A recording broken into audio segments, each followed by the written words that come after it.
You are listening to Processing Trauma Out Loud, conversations about trauma and healing from two women who are doing the work. My name is Jeremiah Jones, and I'm the producer of this podcast. In today's episode, Kandace and Sher conclude their series on what it means to have an abandonment wound and how we heal. The hope of healing this wound from experiencing complex childhood trauma is more than possible. Kandace and Sher both understand the pain of this wound and offer hope through how they are healing. Hi, Sher. Hey, Kandace. Long time no see. There was actually no disconnect for us. We just stayed online and talked for a minute before we pushed record again, because this is our third episode in a series that we're doing on the abandonment wound.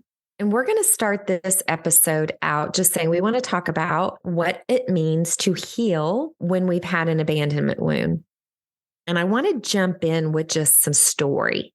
So I'm going to ask you, can you think of a time where your body and your heart and your mind felt integrated to receive the love that was coming towards you or for you? What was that like when you began to open yourself up to that? Yeah, that's such a great question, Kandace. And I think the thing that comes to my mind is in one of our very first story groups. And I shared a story, and one of our facilitators, Jean, responded to me, and she said, "My good mama heart wishes that I was next to you in person, because I would just pull you into my lap and hold you so tight the way you needed back then." And this was on Zoom. You know, it wasn't even possible that that could happen, but those words went to a very, very deep place in me. Mm-hmm. And I pondered letting that in. I pondered, what if she's saying the truth? What if she's speaking the truth? Mm-hmm. And could I believe that in this moment, when she has heard this story of such shame and pain, that she actually wants to move toward me? And you know, Jean, she has these piercing eyes that come right through the screen. And I felt love break through some walls that I had held intact my whole life. Yeah. And in that moment, some bricks came down. I actually remember that moment. You know, as a witness, it's actually to witness and to watch tangible love, even if it's through a screen. Yeah. It felt stunning to me. Yeah. Something happened, something shifted. Yeah. And I love that happened for you early on in story group. Yeah. Because I can only imagine there was a part of you that, oh my gosh, this is the love I've been searching for. Oh, yeah.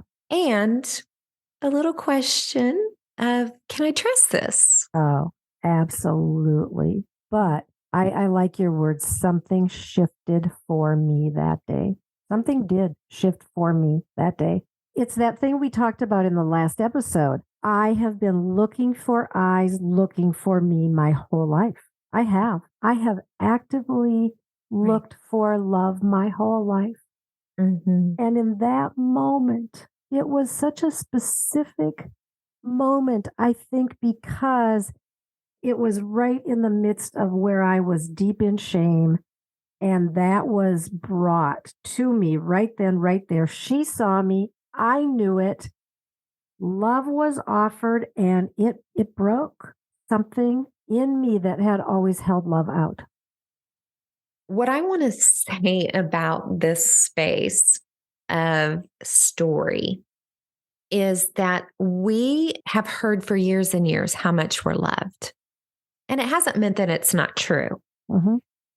But there is a difference between hearing and believing at a cognitive level that you're loved But I believe that Jesus wants us to experience that we are loved in community, Yeah. to love him, to love others, and to love ourselves. Mm-hmm. And this was the shift for you in being able to let love in for yourself come. Yeah. Not just that Jean offered you love, but it was the shift in you being able to love you. Jean could have only offered that authentic, genuine love because at one point, someone had done the same for her in the particularities of her stories. Yep, absolutely.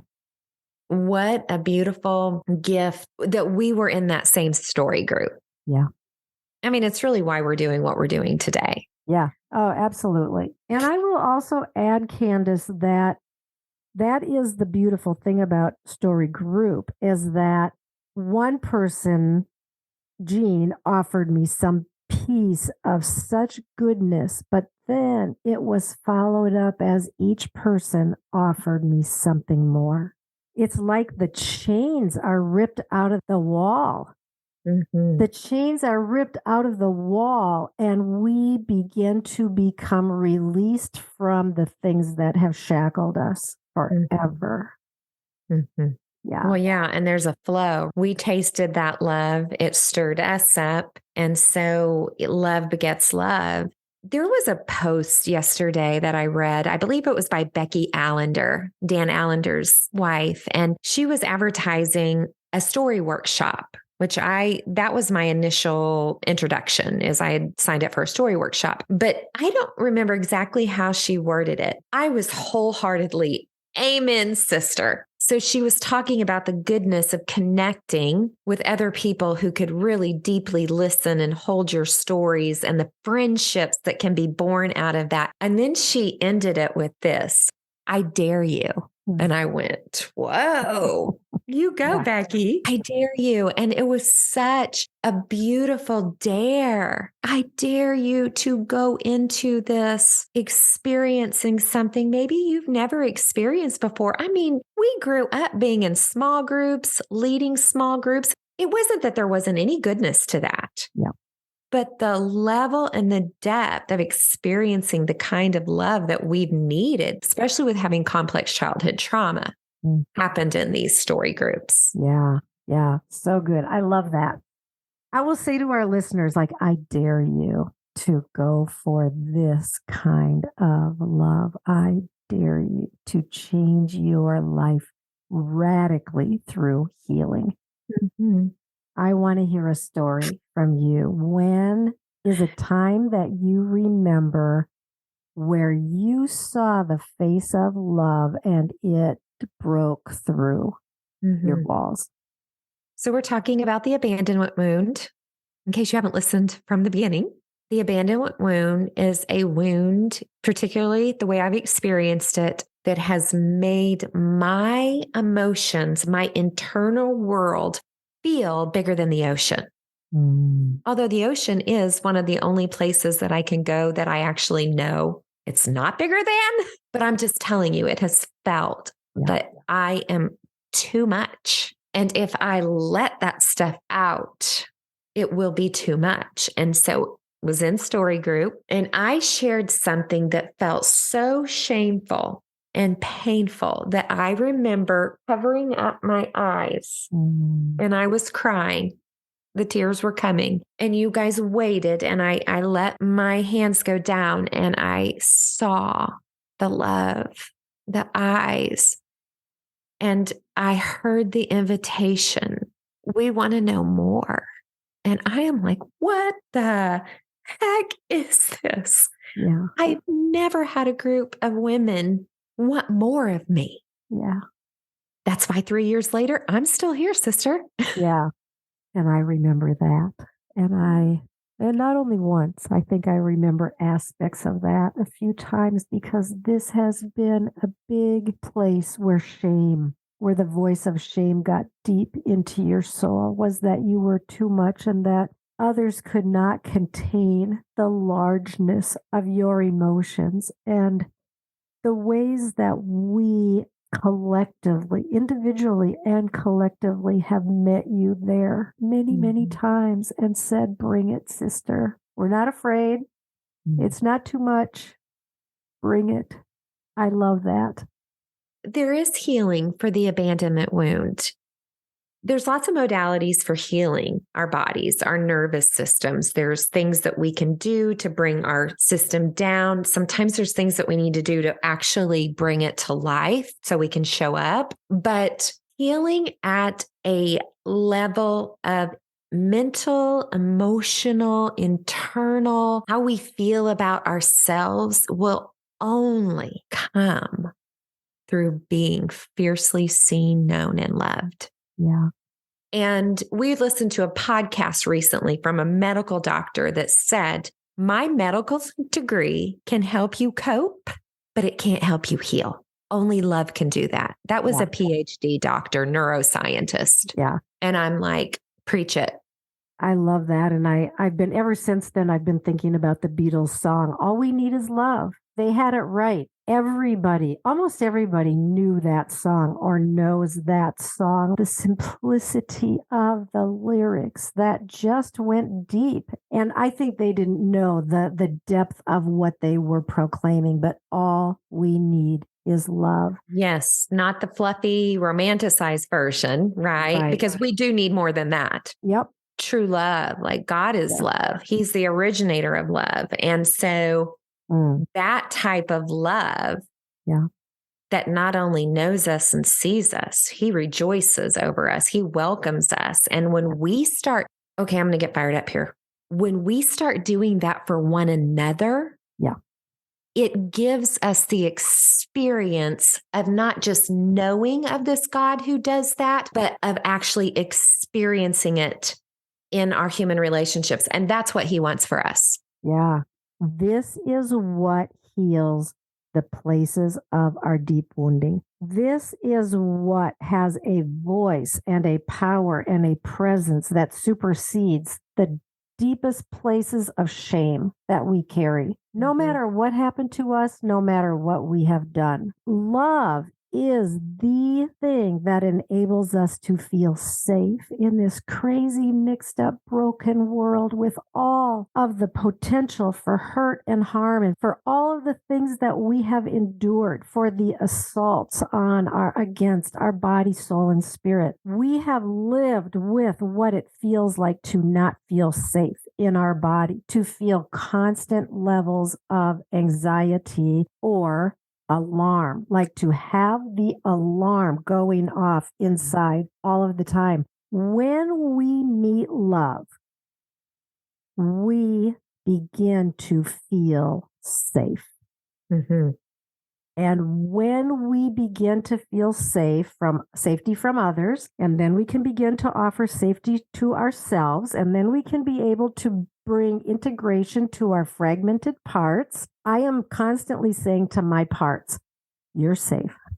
I know you don't feel safe right now, but I've got this. I see what's going on. And I just want to tell you, like, you are safe. And if you don't feel safe, let me know what you need right now, because I will offer you help in this moment. But I made the statement to you this week, I think. I feel a deep, deep sense of security, deep down inside security for the first time in my life. I feel safe. I feel secure. I love that that's happening for you and happening for me. Yeah. And that there is a way to heal the abandonment wound. Yeah.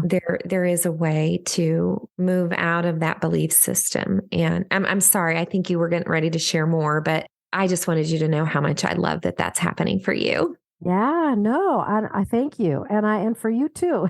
But I want to just say very loud and clearly, healing is possible.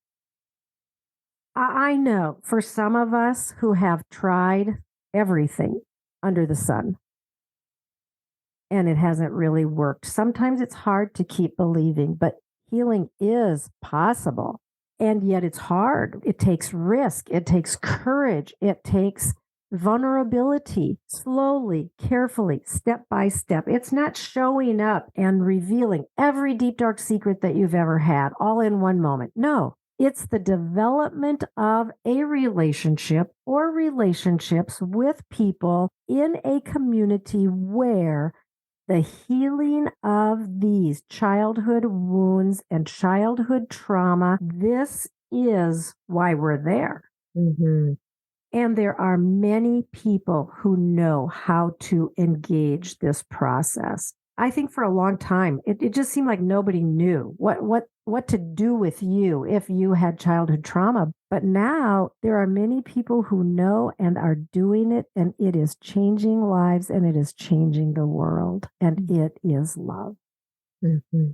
Yeah, it's love. When we started showing up in group and one another, this is a term, and I think we're probably going to go talk about it on a separate episode if you're willing. We didn't do spiritual bypassing. We didn't throw you off on God and say, just go work it out with him and then come back to us. Yeah. We said, as you wrestle in that space, we want to help bring that to earth for you. Yeah. And this is a topic that we are going to have to talk about because it just happens a lot. And we know the abandonment wound can be healed and that we need hands, feet, faces, ears, eyes of the people that are living on the earth today. Yeah. So good to be with you around this. Yeah, so good to be with you. And I want to just say to our listeners as we kind of conclude this 3-part series on healing the abandonment wound, I want to say to our listeners, I dare you. I dare you to start to walk toward healing, to reach for love in places where people are trained and experienced and know how to hold these kind of stories with tenderness and compassion and care that heals. Mm-hmm. I dare you. Amen. Yeah. Love you, friend. I love you too, Kandace. See you next time. Yep. Thank you for listening to Processing Trauma Out Loud. Make sure to check out the show notes for links to suggested resources and social media. Like, subscribe, and follow to keep up with our weekly content. And if you don't mind, take a moment to rate and review us. Your feedback is extremely valuable and contributes to the success of this podcast. One last thing, if you have found this podcast helpful in any way, or if you have questions on how to take the next steps on your healing journey, please reach out to us via email at KandaceSher@gmail.com. That's KandaceSher@gmail.com. Music was created by Caleb Paxton, and our sound engineer is Jeremiah Jones of AudioStory LLC. We welcome you to join us for more conversations soon. Take care.